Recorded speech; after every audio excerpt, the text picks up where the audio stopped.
today's episode of Big Time Hoops, the podcast. We're heading up north. We are going to the county with this man who is a two-time back-to-back state champion. We got the head coach of the Caribou Vikings basketball team. We got Kyle Corrigan on today's episode of Big Time Hoops right now. You're locked into the only podcast for Maine high school basketball.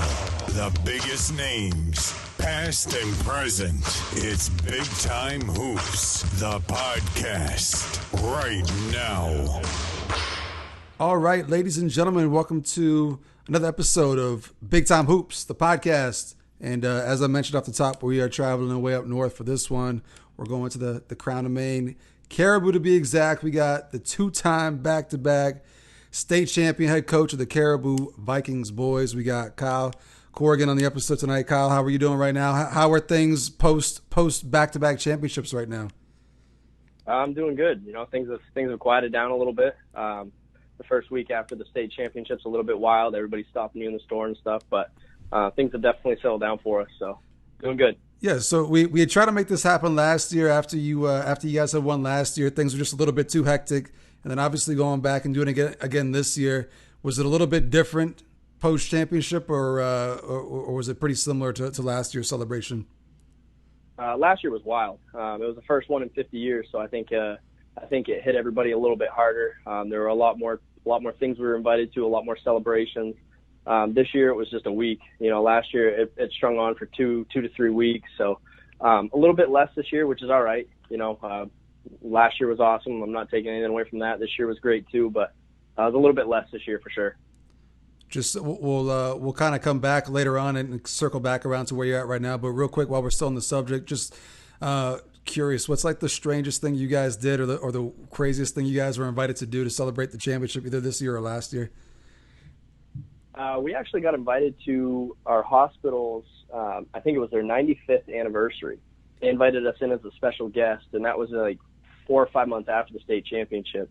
But it was awesome, though. We got to sit through their anniversary, which was cool. It was interactive, and then they played a video of us at the very end. Everybody clapped, gave a quick little speech. But I think the guys really enjoyed that. Our Senator Susan Collins was there, so we all got to meet her.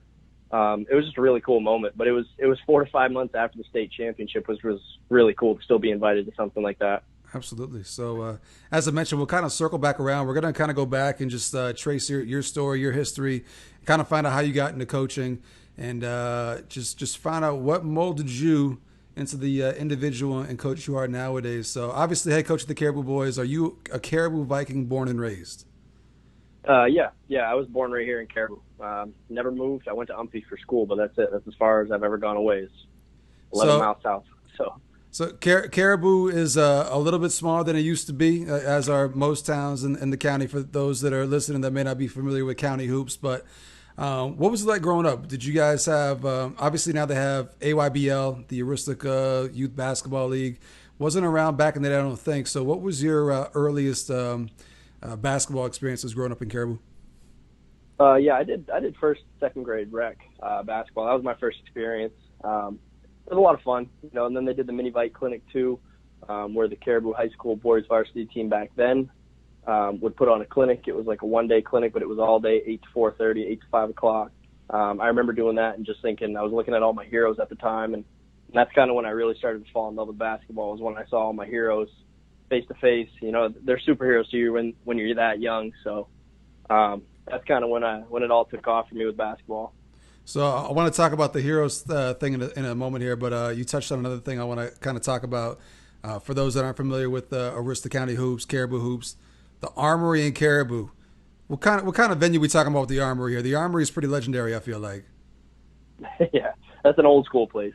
It was definitely old school. It had the tile floor, old baskets and stuff. It was cool though. It was kind of a throwback area. They tore it down. I don't know if you knew that, but back in 2006 or 2007 they tore it down and rebuilt. So I did not know that. I remember back in the day we used to have, I think it was the Caribou Rec Department hosted an Aroostook County basketball tournament, and yep. all the towns would travel to Caribou, and it was in the Armory. I just remember being dark in there, grungy, but just a great little atmosphere for basketball.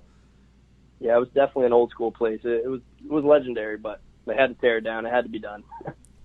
So you mentioned getting to meet some of your heroes growing up. I think, for a lot of us here in Maine, that's kind of how it is. We look up to the people that are in high school and the legends that come before us. Who were some of the kids that were in high school when you were growing up that you kind of looked at as legends and people you looked up to? Yeah, for sure. My brother was one of my biggest heroes. Obviously, he played for Caribou. He taught me a lot when I was growing up. But his teammates that I really looked up to, James Sam, he was unbelievable. Yep. 6'5", had handles, could hit from anywhere on the floor. Really, really tough. I think he averaged like 26, 27 points in Class A. Joel Griffith, Tyler Giles, I loved watching those guys play, that backcourt. Those guys, I really wanted to be Joel Griffith. That was my goal because I knew I wasn't going to be very tall, and I wanted to be as athletic and good as him. So seeing them at the rec and that mini Vite clinic was just awesome. So you mentioned off the top the drought that it had been for Caribou since their last state championship. But that doesn't mean that Caribou doesn't have a proud basketball history and heritage. A lot of great names have come through Caribou, and even some of the guys before that, like Chris Funk, right, in the 90s, and the Caribou teams in the 90s. Yeah, so Caribou has a pretty historic and I would say a good basketball history. That's safe to say, right? Yeah, absolutely. Chris Funk, Brett Doody, all those guys back in the 90s, early 90s. Tony Michaud in the 80s, Scott Hunter, just all those guys. They had some really good programs back in the 80s when Coach Duffy was still around. So you mentioned kind of getting into basketball, in first and second grade, stuff like that, but kind of meeting your legends and your idols through the rec program. Were you going to high school games back in the day? Were you one of those kids in the crowd, got there early, got good seats, were just glued to every game? Oh, yeah, absolutely. I was at every single game. Every single game. I didn't miss a single home one unless I was sick. How would you describe a Caribou home basketball game, the environment? What's the atmosphere like in Caribou? Back then or now? Back then. We'll kind of talk about back then and we'll talk about now. All right. Yeah, back then it was crazy. I remember going to my brother's Caribou Presque Isle game, and that's back when our gym held, I think it was like 1,900 kids, 1,900 people. And the place was packed. You had people standing on, not necessarily on the sidelines, but it was pretty much standing room only at the end of it. And I just remember being like a 8, 9, 10-year-old kid sitting in the crowd thinking this is the craziest thing I've ever been to. Gym was loud. Student sections were crazy. The band was probably 5 or 6 times the size it is now just because the population was so much better back then.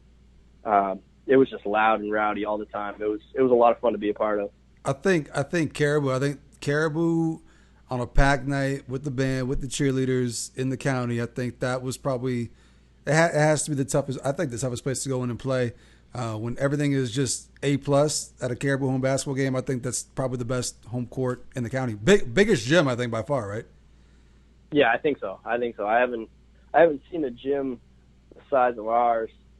MDI's is pretty big. It's not as steep, but they got bleachers that go a lot wider. They can probably hold just as much as we can.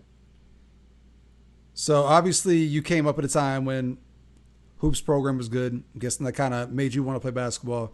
You talked about getting into it kind of young in first and second grade. What was it like in middle school? When did you guys start playing other towns and starting to play against some kids that you would wind up battling in high school? Did it start around like what, 5th, 6th grade or a little bit later than that? Yeah, it was 5th and 6th grade. We used to have rec travel teams, A team and B team. And we used to just travel locally. We didn't go very far. But we started playing other towns. We played in East Millinocket tournament that had a couple of teams from downstate. I couldn't tell you any of the teams that went, though. It was about 5th or 6th grade when we started playing competitively with other towns, and then obviously 7th and 8th grade, we're playing middle school ball at that point, so we got in a Rustic League schedule. So what year did you get to high school? What was your freshman year? 2004, 2005 was my freshman year. Great year, my senior year. Yep, I remember. You guys crushed us. Yes. I could proudly say that during my time we beat Caribou. Not all 4 Kent teams could say that. So, but you came up at a time. So we mentioned when your brother was playing some really, really good teams, the 90s, some really, really good teams. And it kind of dipped for a little bit. When you were coming in as a freshman, what was the program like at that time? Was it just the feeder programs just weren't as strong as they used to be, or was it just a talent drought? I wouldn't say drought because you guys still had some very good players, but what was different at that time versus coming off the heights of the 90s and early 2000s? Yeah, honestly, I don't even know. I just know my 8th grade year, when I was watching the team that year, they were 1-17, and their only win was on a buzzer beater down at Orono. So it was just, I don't know if it was just a dip in talent, like you said. I'm not 100% sure what the issue was, but it definitely took off from there. I think every team goes through that, though. Right. Every 2, 3, 4, even 5, 6, 7 years, you're bound to have a couple of bad years. It's just the way it is in high school sports. So, but yeah, they were 1-17 my 8th grade year, so we had some work to do. So when you were a freshman, who were some of the upperclassmen? Brad Campbell, I'm guessing, was one of them. Yep. Yeah, Brad was a senior. Ben Wakana was another senior. Kyle Womble was a senior. Good group of guys, good group of athletes. And whenever you hit freshman year and you were coming into high school, was there a group of guys that you grew up with that you all were just basketball players? Did you get were you guys a good class? Were you guys a deep class, or were you kind of the only one from your class? No, we were actually pretty deep with our class. It kind of fizzled out in high school. A lot of guys went different ways. But I had Ben Rosser. He moved here from Ohio. Ended up moving to Northern Maine. I can't remember if it was Limestone or New Sweden at first, but then he ended up coming to Caribou his 4th grade year. We're the same age, and then Jared Rosignol, Mark's son, came to Caribou his 8th grade year. And those two are the two that I kind of rolled with from my grade in high school and basketball and whatnot. So coming in freshman year, did you make varsity or were you stuck on the JV as a freshman? Straight to varsity. No, both.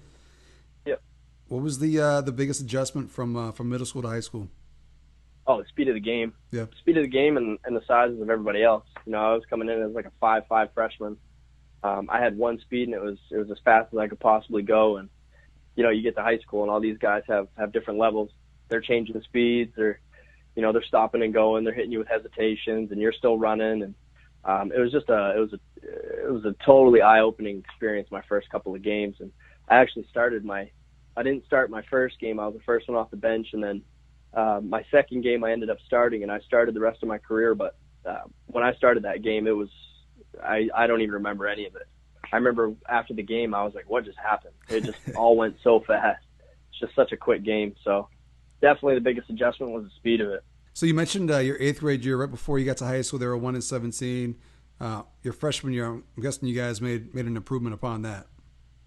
Yeah, we made good strides. I mean, we were 6-12, and we just barely missed a prelim. So definitely, I would say 6-12 is a huge improvement from 1-17, and that's a step in the right direction. So, it can only get better from there. 1-17, it can only get better. We really hit a hot streak towards the end of the year too. I think we might have won 2 out of our first 9 games, and then a tough end of the season, we ended up going 4-5. So couldn't be upset. It was definitely something to build off of and go into our sophomore year with. Were you a straight gym rat, like all year round, just in the gym trying to get better, or were you just more so when the season came around, picked up a ball a little bit before then? Like, what were your summers like in high school? Oh no, it was always definitely a gym rat. I was trying to get better every single day. Rainy days, I was dribbling in my kitchen.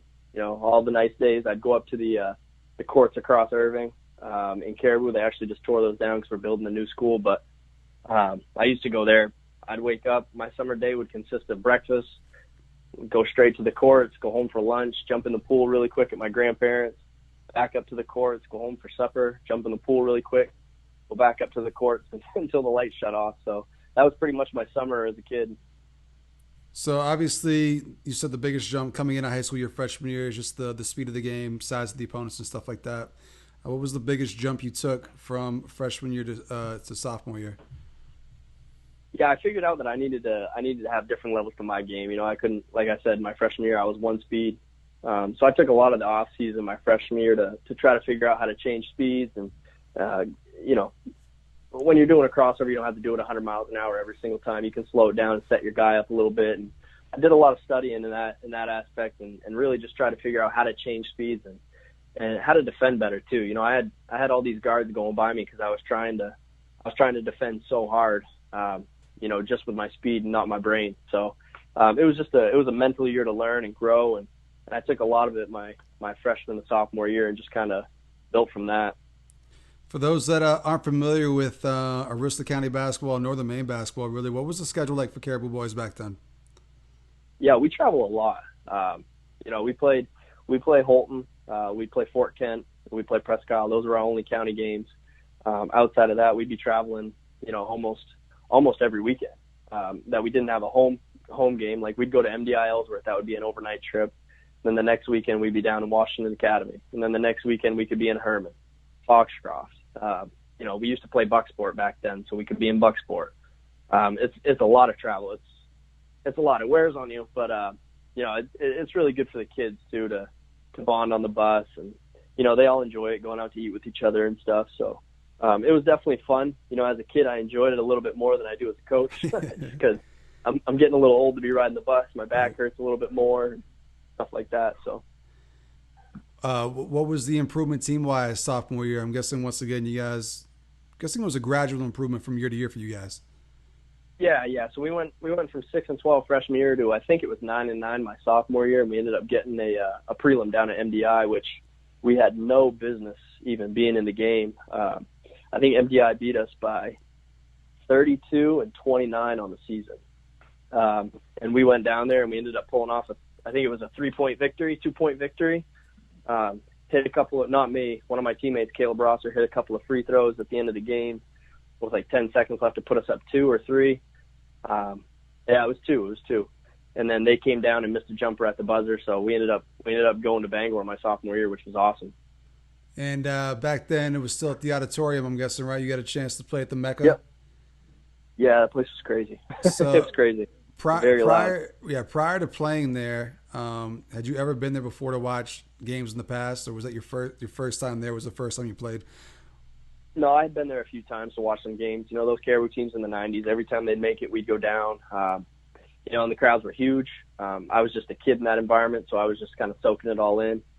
Most of the time I spent probably running around the gym trying to find the highest seat in the place and stuff like that. So it was definitely different being on the floor, though, with all eyes on you. It's like a fishbowl. Yeah, so I always like asking this question because, you kind of had to play there to know what it feels like. But for those that, a lot of people now, like they never saw it because, it's been a while since they tore it down. How would you describe taking the floor for the first time on the auditorium floor? Like, because you can compare it to the insurance center because you coach there, obviously. But right. What's it like actually being a player on the floor at the auditorium? Like, how would you describe that?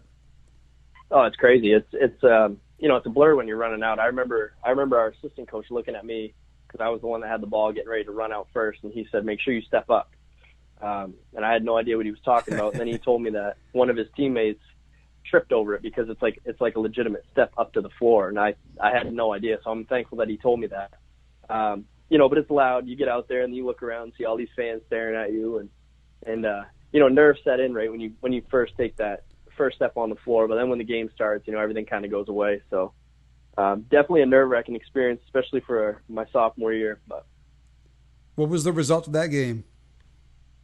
We played Presque Isle, and we had no business being in that game either. They had Chris Coffin, Greg Whitaker, Matt McGlynn, so they were solid. Yeah. We had no business being in that game, and I think we lost by 12. So that was kind of like I hate moral victories, but knowing that I had 2 more years of high school basketball, I thought that's a pretty good way to end my sophomore year is to get to Bangor and just be in the game with a quality opponent like Presque Isle had that year. Speaking of Presque Isle, that's actually where I wanted to go next, so it's the perfect segue. Once again, for those that aren't familiar with county hoops, Caribou's biggest rival, Presque Isle. Describe the Presque Isle Caribou rivalry. You guys only separated by like 10 or 12 miles. You guys are neighbors. Yep. Two biggest towns in the county. What's that rivalry like? Oh, it's crazy. It's good. It's a good rivalry. It's a lot of competitiveness. I think the kids today are very competitive with it, but at the end of the day, the kids understand that it's a game too. I think more so back in when my brother and them used to play. I think it was like a heated rivalry. Yeah. I think people were trying to meet up after the games and stuff, and not have friendly conversations after the game and stuff. But it's more so like there's a lot more respect to it today. I think at least. And even when I played, I had a ton of respect to the guys on the Presque Isle team. Adam Kingsbury, extremely great guy. Before the games, we'd see each other in the line, talk real quick. so it wasn't anything heated. It was just when the ball went in the air, it was definitely a fierce rivalry. You wanted to come out with that W, but, at the end of the day, basketball is basketball. When that final horn blows, it's over. But, I think each year it changes a little bit too based on what's at stake. So. Right. So sophomore year, another improvement. You guys get to the tournament. Junior year, what happened junior year? I'm guessing, once again, another step in the right direction, and you guys just kept building upon the season from before. I'm guessing making that tournament, or making it to Bangor the sophomore year, had to kind of give you confidence and give you a little boost going into junior year. Yeah, we definitely stepped it up junior year. I think we were either 14-4 or 13-5. I can't remember the exact number, but we definitely had a good junior year. It was a lot of fun. We started grinding a little bit more on the defensive side of the ball, and started getting out in the open court a little bit more, running a little bit more fast break and stuff when we had the opportunity. So it was definitely a fun year. Like I said, 14-4, 13-5, something like that. We ended up splitting with Presque Isle that year, which was huge for us because we hadn't beaten Presque Isle in like the last 11 or 12 meetings or something like that. So we actually won over there, and then we lost at home, which is, surprising. You'd think it would have been the other way. But we ended up going to the quarters. We got a bye that year. Had a really tough draw with Mattanock Academy. They had Brady Vos and Derek Libby, two just unbelievable scorers. They could both shoot it from anywhere, and they could score in so many different ways. Really tough matchup for us. We ended up losing that game by, probably 6 or 8 points, but we were in it the whole way. They made shots when they needed to, and we didn't. So tough one. We lost in the quarters again for the second year. So you mentioned some talented players right there, but people shouldn't sleep on the county. The county has definitely produced its share of great players, and you went up against a bunch of them during that time frame. The names that come to mind: Mark Jacoby. I'm guessing you played against maybe 1 year when he was at Holton. You mentioned no, I actually didn't play against. You missed Jacoby. Yeah, I missed it, unfortunately, because he probably would have torched us. But he went to Bangor his junior year. That was my freshman year. So. Yeah, but you mentioned Greg Whitaker from Presque Isle. Who were some of the other players from the county that you battled against during your time? Yeah, Matt McGlynn was really great point guard for Presque Isle too. He played the 1 and the 2 a little bit. Chris Coffin from Presque Isle, just really tough player. Brett Miles from Holton, he was solid. Brett, yeah. You had Parker Brown from Holton and Ryan Hill and that Holton crew, James Bates, all them. That was a good group. Trying to think. Corey Voisin, Fort Kent, your brother Sam, he was tough. He was real tough. I remember his crossover was tight. I think his email was something like killer crossover, something like that. Am I right by that? That is right. Yeah, that is definitely right there. Yeah, I remember that email, and then I saw his crossover live, and I'm like, all right, that's pretty solid. That's tight. So no, he was tough. Fort Kent teams were always tough. Your squad, obviously, Mitch was huge. Carson was crazy fast, unbelievable defender. Just a really tough group. Seth, I remember Seth too. You guys were a matchup nightmare for us. Our biggest guy being 6 feet. You guys were tough. Just a lot of good county basketball players. Absolutely, and it extends like all the way from the Class D programs up in the county, all the way through the bigger schools, the Holton, Caribou, Presque Isle. Just a lot of talented players that are produced up there. So that's all I wanted. That's all. I just wanted you to make that point that people shouldn't sleep on the county. And you have a very good player right now that we're going to talk about in a little bit as well. So don't sleep on the county, folks. All kinds of good ball players up there. So senior year, another improvement. Did you guys get past the quarterfinals, or was it more the same for you your senior year? Our record improved, but we ended up going 16-2 that year. Our only 2 losses were to Mattanock and Presque Isle. We split with Presque Isle, and we only played Mattanock once. Got a bye, ended up going to the quarters, matched up with Mattanock again. It was the absolute worst possible matchup for us. We were actually winning the game going into the fourth quarter. I think we were up 2 or 3 and in a good position. And then Derek Libby kicked in, started hitting every shot that he was taking. He was a tough player. Yep. Just a really tough cover for any of us. And he was hitting everything, and, our shots were going in and out. We weren't getting the stops we needed, and the next thing you know, we ended up losing by 4 or 5. So bowed out in the quarters all 3 years of my high school career. It was tough. Tough pill to swallow. It is a tough pill to swallow. obviously you kind of made up for it as a coach. You're doing well as a coach, so you are getting you are getting that taste of success now. So any postseason All-Star games for you? I'm guessing you played in the Aroostook senior game. Yeah, I played in the Aroostook one. That was at Umpy back in the day. That one was pretty cool. There was a lot of people there. Umpy's a small gym, so the atmosphere is really good. We had some really good players in that one too. Like, Cam York was there. Cam York was there. Ben and Jared played with me. Adam Kingsbury was over there. Ben Doucette from Van Buren was there. Just a bunch of really, really tough players in that gym that night, and it was a lot of fun. We actually battled. We were down I think we were down in the 20s in the second half. We ended up battling back, bringing it to overtime, and then we pulled it out in overtime and won. So it was a really competitive game. It wasn't your typical All-Star game of just showboating and no defense. It was really competitive, and that was a lot of fun. So that was a good one. Any other ones? Yeah, I played in the Big East All-Star game, and I played in the McDonald's All-Star game too, and both of those were good. They were fun. I didn't know a whole lot of guys on the Big East one besides my teammates. Because all the other guys that I knew in the Big East were on the other team, so right. I didn't really get to play with a lot of guys that I knew. And then the McDonald's one, I knew Adam Kingsbury and Derek Libby on my team, and outside of that, I didn't know a whole lot of guys. I wasn't big into AAU back then, so I didn't know any of the guys. And it was definitely fun. It just it was a little bit different than the Aroostook one where I knew just about everybody there. So a lot of good talent at that McDonald's game, though. Yeah, I was going to say, who were some of the bigger names in your graduating class that were in that McDonald's game? Yeah, John McCallion was there. He was really good. Yeah. He was tough. Ryan Martin, unbelievable. I think he played at Marinacook, won two state championships. Yeah, 2 state championships, his sophomore and his senior year. He was unbelievable. He was my size, but he's quicker, could jump higher. Had a pure jump shot, could shoot it from anywhere. I think he finished somewhere around 1,900 points, something like that. He's actually coaching at Lake Region. He came up to our preseason tournament this year, so I got to catch up with him a little bit, which was pretty cool. Nice. But he was really solid. He was Mr. Basketball for us, so he was fun to play with. Yeah, I remember. I think I was at that senior year when he won the state championship. That was in the auditorium, and I remember watching that game and just walking away like, "Wow, that guy could play. It's a pretty good ball player right there."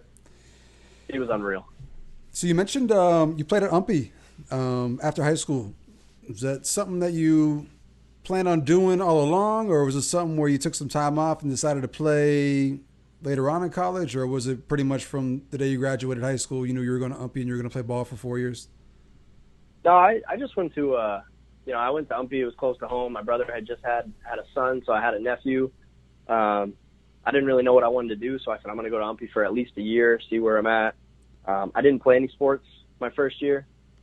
Just decided, I'm gonna focus on my academics. I didn't think I was that, academically skilled in high school. I didn't put a lot of the time in that I should have, and I regret that today. But after my first year at Umpy, I think I had a 4.0 GPA, so I was like, geez, I can handle this. So I played basketball my second year. It was a lot of fun, definitely a lot of fun. It was competitive. We didn't do great. We weren't terrible, but we just had a hard time finishing games. We were small. Our backcourt was 5'8", and then our small forward was like 5'11". That's tough in college. So definitely not a big group. But it was definitely a lot of fun. What's the biggest difference from high school basketball to college basketball, even just in Maine? What's the biggest difference? The size and athleticism for sure. High school basketball, you're walking into a gym, there might be one kid there that can dunk. And then all of a sudden you're walking into a gym, bang, you got like 7 or 8 kids who can throw it down. They're all bigger, they're all stronger than you, they're all more athletic than you. That's where your mental part has to kick in. You got to start playing a little bit smarter and not relying on, your speed and your athleticism now. And you just got to start being a little bit smarter. But that's definitely it. The athleticism is crazy. There's some really good Division III basketball players that could be playing at a lot higher levels. They just didn't have the opportunities. Yeah, that's another thing too. I tell people I got friends all over the place, and don't sleep on D3 hoops, especially like all in New England. It's a really good basketball scene. There's a lot of really good basketball players from here and that come here, and Yeah, I mean, there's nothing wrong with going to a D3 school here in Maine. You're going to play against some talented players. So, what was the career choice right after college? What'd you wind up doing? Right after college, Yep. I had nothing planned. There was like 2-3 weeks left of school. I was just going to go back to our local rec and continue working there for a little bit until I could figure it out. And one of my teachers had approached me and said that there was an internship at MMG Insurance and that I should apply for it. So I put my name in. I did my research on the company first. I thought, wow, this is actually a really good opportunity. Put my name in, got the internship. It started the day after graduation. So I graduated on Saturday. I had Sunday off, and then Monday it started. So I had one day off. And it was supposed to be a 3-month internship, and 2.5 months or 2 months in, somebody had got done and a position open up, and they moved me right in full time. So I've been there right since I graduated. I had one day off from graduation, and I've been at MMG Insurance since. So Talk about good timing right there. perfect. So you've been doing that for a little bit. When did you catch the coaching bug? Was it something that you thought when you were younger, maybe in college, that maybe one day I want to coach, or is it something where you just kind of got away from the game for a little bit and you had the itch to get back, or how did coaching come in the picture? Yeah, so my senior year in high school, I decided not to play baseball. I wanted to start working a little bit because I had about $42 in my name, and I was starting college in a few months. So I thought I should probably get a job. I got a job at our local rec department, just coaching. I think it was track at the time. I didn't know what I was doing, but I enjoyed it right from there. So I stuck around with the rec all throughout college. Coached everything: baseball, basketball, soccer. I did the Hershey track and field program. I helped out with tennis every once in a while whenever they needed me. So I kind of just fell in love with coaching at that point. And I think it was my senior year in college. Our JV softball job opened up last minute, and they needed a coach. And they called me, and I said, well, I don't know if I have the time, but if you don't find somebody in 2 days, I'll do it. I'll help you guys out. I don't mind doing that. I don't think I really have the time right now. They didn't find anybody, so I coached JV softball for 1 year. That was a challenge because I had never coached softball before. But it got my foot in the door. I started coaching JV soccer after that. The year after that, I coached JV soccer for, it was either 1 or 2 years. Our varsity soccer coach had a health issue, so I stepped in and coached varsity soccer for a year, which was a lot of fun. And then I just stuck on as an assistant coach with the soccer team until 2019, actually. So I had just gotten done. When I got hired for basketball, I was still coaching soccer. I said, I'll do 1 more year of soccer, and that'll be it. So, once I got hired, I coached 1 more year of soccer, and then I did basketball, and then I kind of called it quits with soccer just because basketball was a lot. But, it stuck with me ever since. Senior year in high school, I started coaching little things and kind of realized that's where I wanted to be. So prior to getting the head coaching job for the varsity team, how much actual basketball head coaching experience had you had? Pretty much none. I'm not gonna lie. I helped coach out. I helped coach my nephew in AYBL. So I helped my brother a little bit. It was very low key at the time. It was 3rd and 4th grade, so we weren't doing a whole lot. Just teaching the basics, the fundamentals, stuff like that.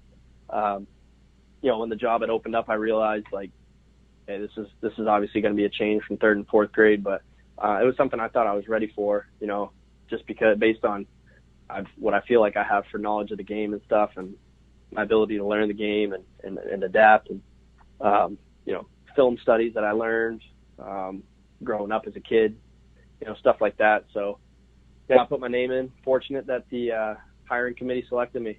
Very appreciative of the opportunity. So obviously,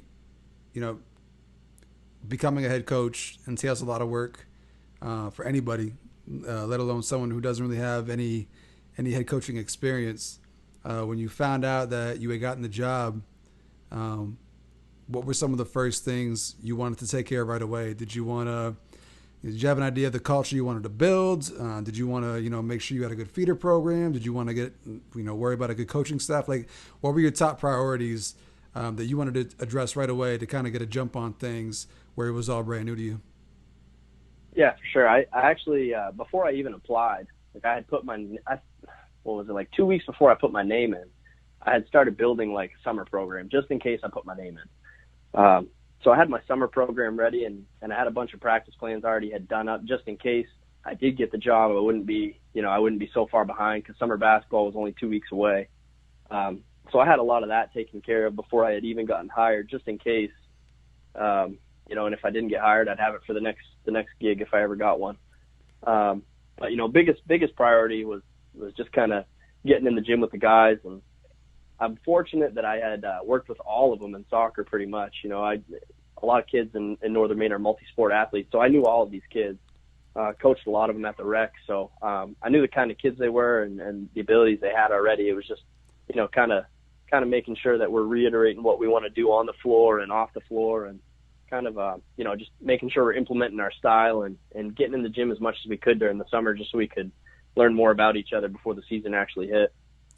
So the summer program isn't a very long time frame. You get like 3 or 4 weeks in the summertime, something like that. It's not very long. And then we go. I think it's like 4 or 5 weeks, but it's only twice a week. Yeah, maybe 3 times a week. You get limited time with them in the summertime, and then by the time soccer's done and it's time to start the basketball season, you maybe have 2 or 3 weeks before your first game. So you didn't have much time to kind of jump into things. How familiar were you with the actual players in terms of their skill set? How aware of the talent you were going to be working with? Did you know? Did you have any idea the situation you were walking into, or was it all just kind of like, wow, like this could be something special right away here? Yeah, no, I mean, like I said earlier, I had seen a lot of these kids growing up. I coached a lot of them at the rec level, and I had watched them every year. It's one of those things in Caribou. If you like basketball, you watch a lot of it. I will go to every single home game. I pop into middle school games every once in a while. So I had seen them play before. The ability was there. A lot of these kids were kind of, put into a situation that was tough. Like their freshman year, Parker's freshman year, there were 3 freshmen starting on a varsity program. That's tough. That's tough. That's got growing pains written all over it. So, just a really young group that came together. So their first year in high school was going to be a tough one for sure. And then their sophomore year was obviously going to be tough too, because you're still 15 years old going up against 18-year-olds. So it was kind of what they call baptism by fire. You're just thrown right into the fire. So I had knew that, sophomore year to junior year is a major growing year. That's when you go from being one of the youngest on the floor to one of the oldest. You're going to be a lot stronger than a lot of the guys now. Definitely was going to be a good year. I knew that. I just didn't know how good it could be. Coming into the summer, I thought we could be pretty special, but, you had to see where things took off and if the system was going to work and, if guys were buying in and definitely all panned out. Yeah, so the system is the next thing I wanted to ask about, because you see a lot of these guys, a lot of these coaches that have been at a program for a very, very long time. They have their system, and players play their system and they stick to their system. How much going into it were you like, I want us to play this way and we are going to play this way? Was it versus, well, these are our strengths, let's play to our strengths and play this way? It kind of worked hand in hand a little bit, because I wanted to play quick.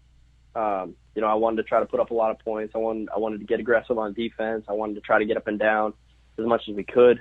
More possessions in a game for me, I thought would be good for us. And that kind of plays into these guys' strengths too, I think. They're all quick. They're all athletic. Every one of them can handle the ball. Any one of them can lead the break on their own. They can all finish and fill lanes.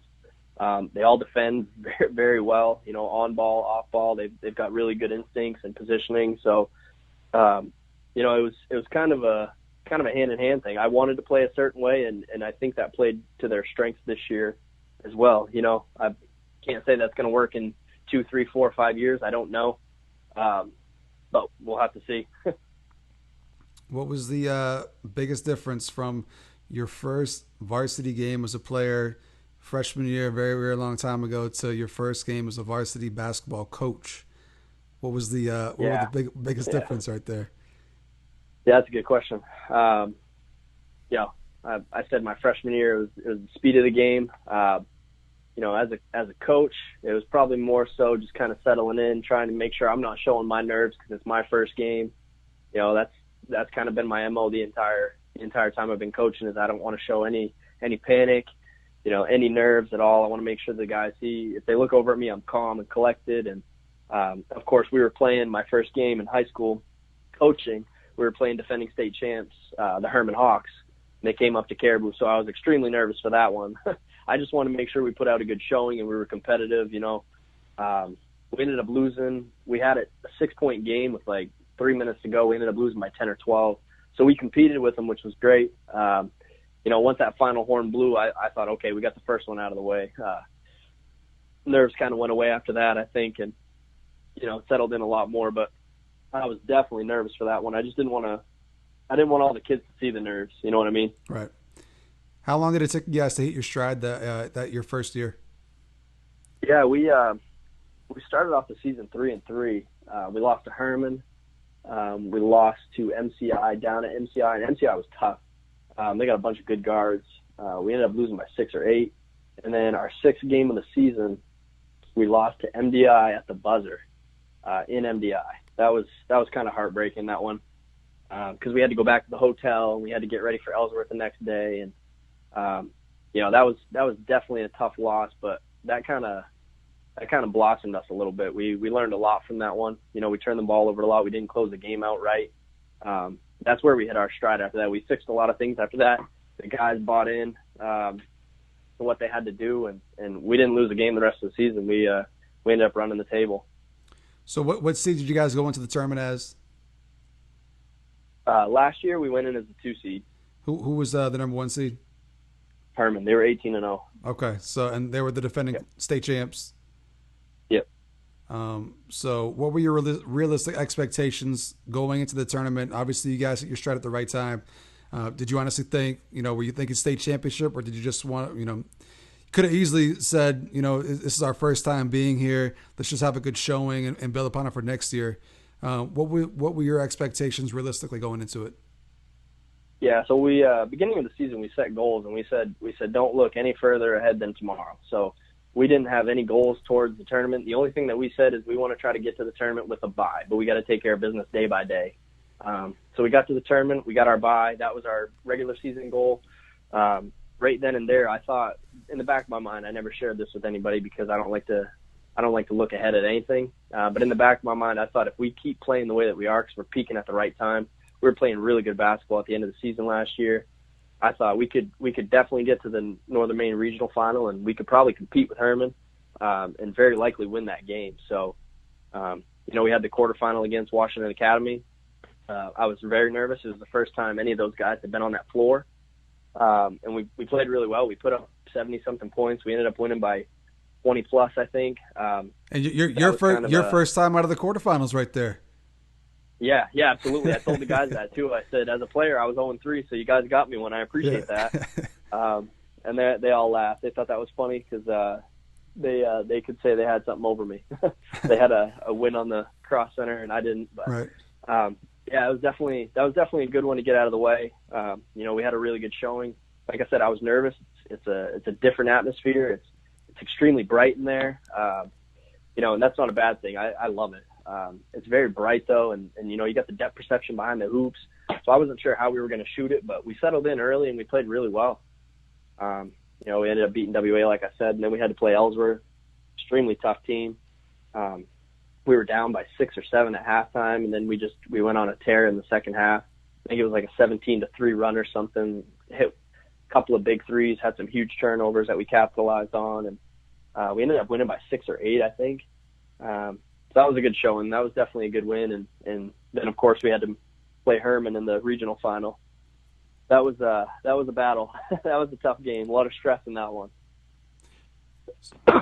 So who did Herman have coming back? Because I feel like the year they won their state championship, they lost 2 guys. Right? They lost their big guy and their guard. Yeah, they lost Mercedes and Godfrey, and they were really good. But they brought back Isaac Varney, Cody Hawes, Garrett Trask. Those 3 guys were really tough, and that's not everybody they brought back, but those 3 were just matchup nightmares for us. Garrett Trask was a quarterback in high school, so he was built like one. Extremely strong, could get to the rim, could shoot it. He was a tough cover, but we had Austin Finland, fortunately, who was kind of built the same. maybe not as big and strong, but, built similarly. Cody Hawes, like a 6'2", 6'3" point guard who was just extremely tough. He could hit shots. He could post you up. We had Alex Bouchard guard him, who's only 6 feet. Wasn't as strong as Cody was last year, but, he did a really good job on him. And then Isaac Varney's one of the best players in the States. Sorry. He's a 6'4", 6'5" interior guy. He's extremely good in the post. He developed his game so he could hit outside jumpers too. Just, really tough cover, and Parker had to match up with him. So just we had to play a really great game, and we fortunately did. We ended up winning 43-40. So, that was a nail biter the entire way through. So, it's tough to win a game at the tournament, let alone win 3 in a row to win the Northern Maine Championship, but it doesn't end there. How tough was it to kind of put behind the 3-game run you guys went on to win a Northern Maine Championship, turn around and focus on one more to win it all? Was that difficult, or were you guys locked in? Yeah, we were pretty locked in, but at the same time, there's all this media coverage because it had been 50 years exactly. So we had News Center Maine from Portland come up and do a story on us middle of the week, which is crazy to have a Portland-based, TV station coming up to Caribou, Maine, doing, interviews on you guys. And my phone was blowing up all week because of the 50-year thing. So I think the guys felt a lot of pressure, but they handled it really, really well. Once you get on that floor, the nerves are there, but once the ball goes up in the air, the nerves kind of go away a little bit. And we were fortunate to be able to practice down there in Portland the night before the game too. So we actually got out on the floor the night before, held a full practice. That kind of helped get the jitters out a little bit, I think. And who'd you guys want to play for the state championship? We played Cape Elizabeth. And they've been they've been a Class B powerhouse for a little while. I mean, that's a good program. I feel like they're always up there when it comes to Class B state championships. Yeah, they play a really tough regular season schedule. That gets them ready for the postseason every year. They were tough. They had some really good guards. They had a kid who could hit threes, and then they had the Hartel kid. He was 6'9". Extremely tough matchup for us considering our tallest guy was 6'2", and we didn't even have our 6'2" guy guard him. We had our 6-foot sophomore, Sawyer Depre. We had him match up with him just because Sawyer's such a brute inside. He's so tough. He doesn't back down from anything. He'll get physical. He'll box you out as best as he possibly can, and he did a really good job. I think Hartel had 18 points, 15 rebounds, but I mean, for a 6-footer to hold him to 18 and 15, we'll take that. He definitely did his due diligence, Sawyer, and he did great for us that game. Obviously won the gold ball. What was and you mentioned just the coverage behind it, the 50 years, and the last state championship was pretty memorable in its own right, a buzzer beater, right, for the state championship 50 years ago. Yep. What was the response like just winning it all? I mean, I'm guessing it wasn't just Caribou who was happy. I mean, I remember the entire county being happy. It was just, what was that immediate response like after winning the gold ball? Yeah, it was amazing. I got back to the locker room, and after celebrating and jumping around with the guys, and they finally got changed up, and I looked at my phone, and I probably had 50-something messages on from text, and then I probably had like 25 to 30 Facebook messages and just emails coming through. It was crazy. Missed calls. It was really cool, and it was special too because we went to double overtime, which was wild in its own right. We hadn't gone to overtime all season, and all of a sudden we have a double overtime state championship game, and we come out of there with a win. We just squeaked out. A kid missed a 3 at the buzzer to win it for them. He left it short, and which we're fortunate. He ended up being wide open on that. So, but it was crazy, just tons of phone calls. We were, we had a parade coming back into town the next day. We got picked up in Mars Hill by the state troopers. They escorted us all the way to Presque Isle, and then Presque Isle PD picked us up, brought us all the way through Presque Isle, and then we hit Caribou, and Caribou took over, and it was I don't know if you know where the Caribou Motor Inn is. Oh, yeah. But it took us 30 minutes to get from the Motor Inn to the high school. That's how crazy the roads were, just unbelievable. People were piled on the sides of the roads. We were having a reception when we got back. It was down to 1-lane traffic, and it was just the bus that could fit through. It was literally the craziest moment I've ever been a part of. People were hanging out of their cars, honking horns. The guys were just loving every minute of it. We got back to the reception, and the gym was full. I mean, our gym holds 1,200, 1,300 now, and I would say one half was full and the other half was about halfway full. So we had probably 700 to 800 people there, and it was just wild. Just a really cool moment to be a part of. And I'm guessing at the time you probably weren't thinking about it, but eventually once things settled down, you probably were sitting there like, you know what, we probably got a pretty good chance to do this again next year too. Oh yeah, a few people had mentioned that at our reception. So people in the stands were well aware that we could do it again. More so than I was at the time. I was just kind of enjoying the moment. But yeah, after a few weeks, I thought, we're going to be tough again. So obviously you brought pretty much the whole team back, and you got a bunch of talented kids. But it all starts with Parker DePrey, semi-finalist for Mr. Basketball this year, I believe, right? Yep. Just tell us tell us about Parker's game. Yeah, Parker's tough. He can score at all three levels. He can hit the three, he can hit the mid range, he can score at the hoop. He really improved a lot this offseason with his strength. Last year I actually I was kind of reminiscing a little bit going back, and I had rewatched part of our state game the other day from last year, his junior season, and he kind of looked like a boy. He just looked like a boy with his size and his stature, and he came back this summer and he hit the weights really hard. He looks like a grown man now. He's built. His physical presence now. So if a little guard guards him, he takes him into the post. If a bigger guy steps out on him, he'll take him out on the perimeter and try to go by. He's just an all-around player. He's tough. He averaged 22 points, 10.5 rebounds for us. I think he shot. I know this isn't exaggerating either. I think he shot 58 or 59% from two for us. That might be low. He didn't shoot the three as well as he did last year, but he picked it up at the end of the season. In the tournament, I think he shot 30 to 35% from three. Overall, just a really great player, and he's put the time in. So every accolade that he got, these back-to-back state championships, he definitely deserves them, as well as his teammates do too. All those kids have been battling for so many years. The other thing I wanted to touch on was your coaching staff. A lot of familiar faces on the bench. How did you put together your staff? I mean, were guys just lining up like, hey, I want to be part of this? Or, I mean, a lot of the guys on your staff you mentioned you go way back with. So when it came to putting together the assistant coaches, what was the thought process behind that? Yeah, so I didn't even have assistant coaches till about 2 weeks before the season, maybe 3 weeks before the season. I kind of had floated the idea to Ben a few times. I never asked him. I said I wouldn't ask him, but I had kept running it by him by saying, yeah, I still don't have an assistant yet. And then finally, after watching our soccer season that year and seeing some of the guys out there, he said, I'd like to do it.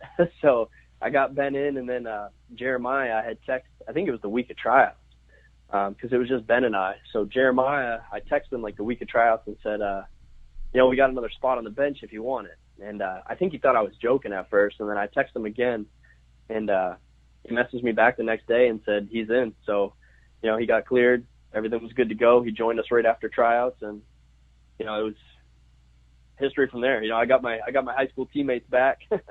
So Jeremiah and I actually go way back, and Ben and I go way back too. So it's cool to have those guys with me on the sideline. The other question I have in regards to the coaching staff: did Ben turn up his style just for the actual tournament, or was he trying to be best dressed all season long? No, that's Ben's style. That's always Ben's style. He's always trying to one up us on his style. He's got suit on top of suit. He's got sweater on top of sweater, tie on top of tie. He's got it all situated. He knows what he's gonna wear. He's ready. Made for the cameras. He's made for the cameras.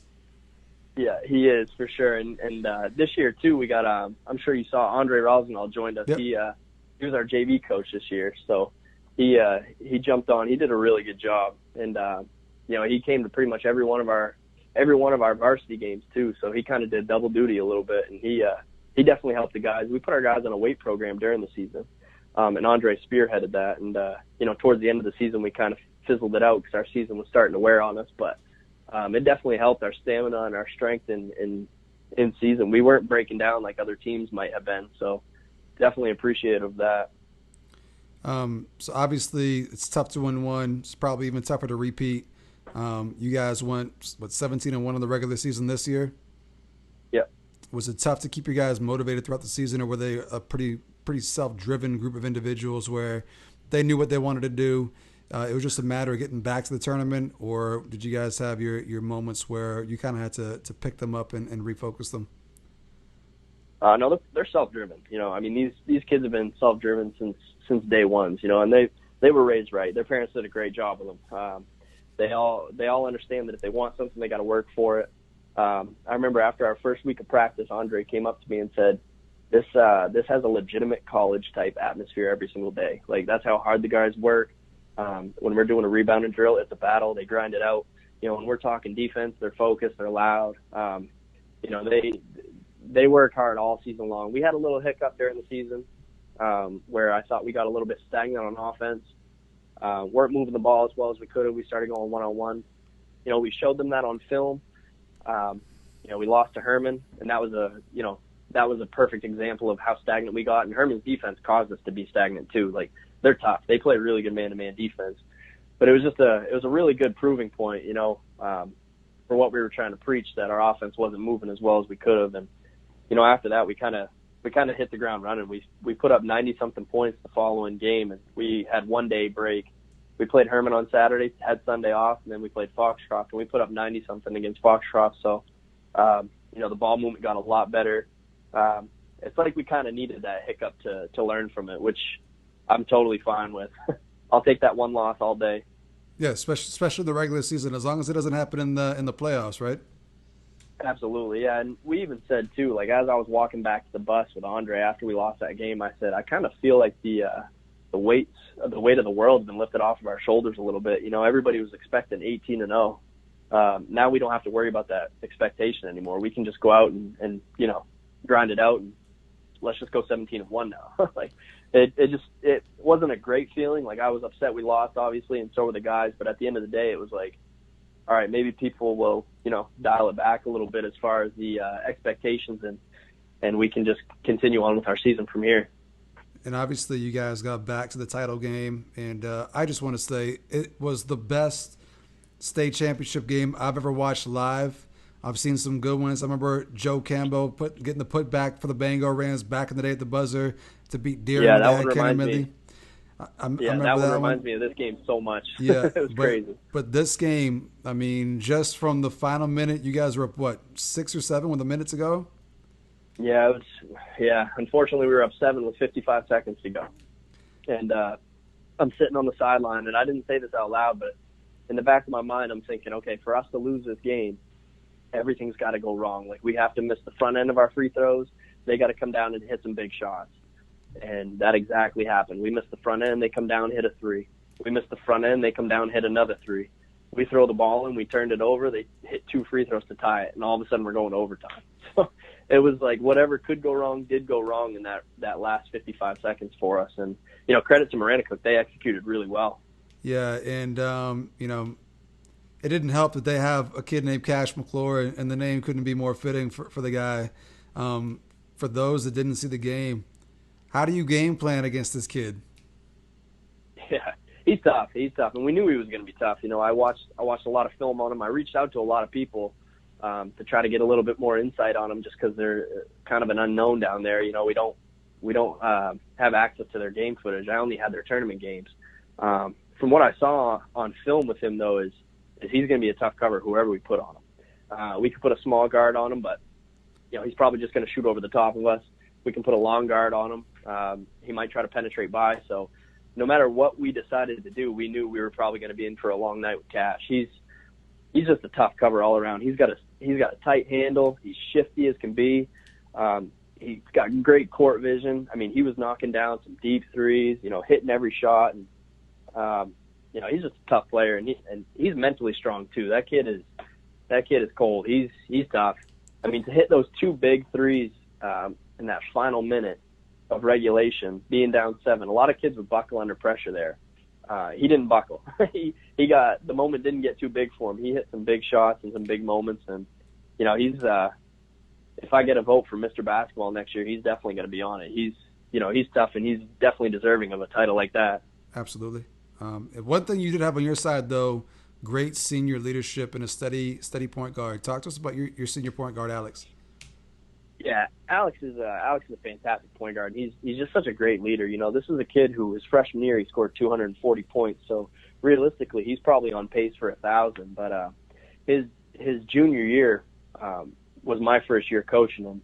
In the summertime, I saw a kid that wanted to win more than anything. He was moving the ball, passing up open looks for himself to try to get other guys involved. You know, just a totally unselfish, very mellow-headed kid. No moment's too big for him. You know, when we need the ball in somebody's hands, it's Parker or Alex, go get the basketball and take care of it for us. And, you know, Alex is just one of the most unselfish kids, and he's one of the hardest workers, just an extremely good leader, too. He's always, you know, he'll get on guys, but he's always positive about it, too. And that's something that you need today is you know, you can't be too negative. And Alex understands that, being our point guard and our leader. He's our captain too. That if you're going to get on guys, you know, you got to do it in a way that they're going to respond properly. So definitely a great leader for us. And you know what? I don't know if these 2 gold balls are even a thought without Alex's name involved, and really with all of our guys. Let's go through the last play of the game. So you guys take it out. I have a hard time remembering now because it all happened so fast. Did you guys hit the ball out of bounds on the sideline? Yeah, I've watched it about 250 times, so I can recite the whole thing to you. Did you did it go how you drew it up, or was it more helter-skelter? So here's the play. I called timeout, and I wasn't sure. I probably should have asked, but I was just looking for my board. I thought we were getting into full court. I thought I called a timeout when we got the rebound. But if you go back and watch, I didn't get the timeout until half court, which was fine. So I drew up a play on the board for full court, and we had actually run the same exact play at Orono High School 3 hours before tip-off. We had a shoot around there, and we went over some situational scenarios and stuff. And one of the plays was a full court set with 5 seconds to go. So there was 4.6 left, so I thought this is the perfect time to run it. Sawyer turned around and looked at me and said, "It's at half court." And I looked at them and just said, "Run it anyway. The court's huge. Like, it's probably going to play out the same exact way." What was supposed to happen is the ball comes into Parker, and then Ethan was supposed to go over and screen for Alex, and we were going to look to get the ball back to Alex in the middle for a 2-on-1 with Sawyer. You know, if you go back and watch the film, Parker looks for that play, but it was never open, so he made the right read by turning the corner on his guy. Luckily, the Miranda Cook defender came over to help, and you know, Ethan and Alex were far enough outside of the perimeter that there was no help side, and Parker made the right play. You know, that's a heck of a move by a senior to not pull up and shoot that jumper himself to try to win the state championship, but to dish it off. You know, and Sawyer was extremely composed. That's a tough, I know it's a layup, but that's a tough finish with, you know, you don't know how much time's on the clock. He caught it, laid it in very composed, and, you know, the rest is history. So it's definitely not exactly how we drew it up, but, you know, we got the ball in Parker's hands, and realistically that's kind of where we wanted it at the end of the game for him to make a decision. So back-to-back state championships in your first 2 years as a head coach, you're kind of creating some unrealistic expectations here for the future moving forward. Is this what Caribou's going to come to expect every year now, or what? I have no idea. I hope it's not an expectation every year. You know, definitely we want to have good, strong, competitive programs that are going to compete day in and day out. You know, but the realistic part is not it. You can't win them all. So, you know, next year I think we're going to be really solid next year, though. I got a really good junior class. You know, Ethan Holdsworth's a junior, Sawyer Depre's a junior. Those two started for me this year. Michael Brigman, he's a fire catcher. He can shoot it from anywhere on the floor, and he can score in so many different ways. He's just a sophomore. And then the juniors that I have on the bench, they all played JV last year, and they were 25-0 with our JV team. So we definitely have a really good junior group. So I think we're going to be very competitive next year. I think a lot of people are expecting a pretty big dip in our productivity, but I don't see a major drop off. You know, obviously we're losing Parker, 22 points a game. We're losing Alex. That's 11, 12 points a game, and a steady point guard who's going to take care of the ball for us. You know, we're losing Isaac Marker, who's a lights-out shooter. He averaged probably 10 or 11 for us on the season, and we're losing Jake Burkowski as well, who was our spark plug sixth man off the bench, who could have started for a lot of programs in B, but he bought into his role. And so we're losing a lot, but, you know, we're kind of kind of filter in guys that are ready to step up now, guys that are going to be seniors. So I'm excited for next year.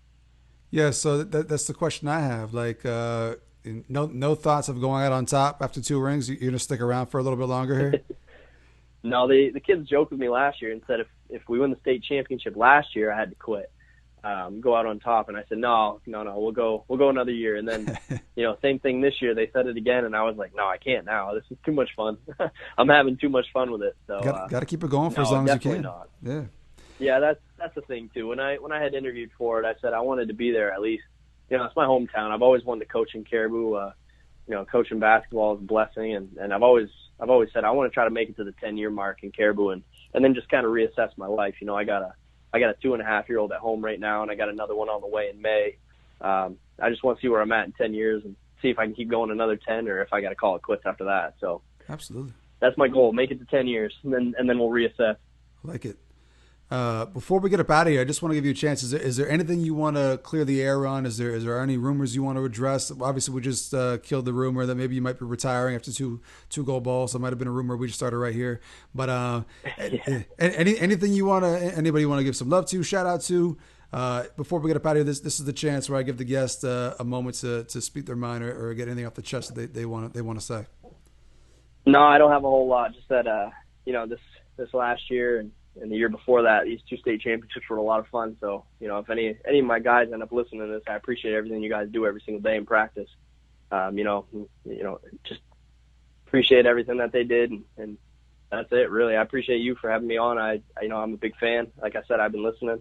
I listened to your podcast the other day, actually, your first one with Ben Tier. So I've already listened to that one. So I definitely am a fan. So I appreciate it. Thank you. Absolutely. I'm all about showing love to where I come from. I love the county. I love county hoops. I think people sleep on us being the county way up there, but huge fan of the things you're doing up there, the program you're building, and we just want to see that continue to happen. So hopefully much more success for you and the Caribou boys. Thank you to our man for coming through on this week's episode of Big Time Hoops. The 2-time state championship, Kyle Corrigan, head coach of the Caribou boys. Thank you for coming through. Make sure everyone is listening and subscribing on iTunes, Spotify, and YouTube for future episodes. But for now, that is it. We will see you next time.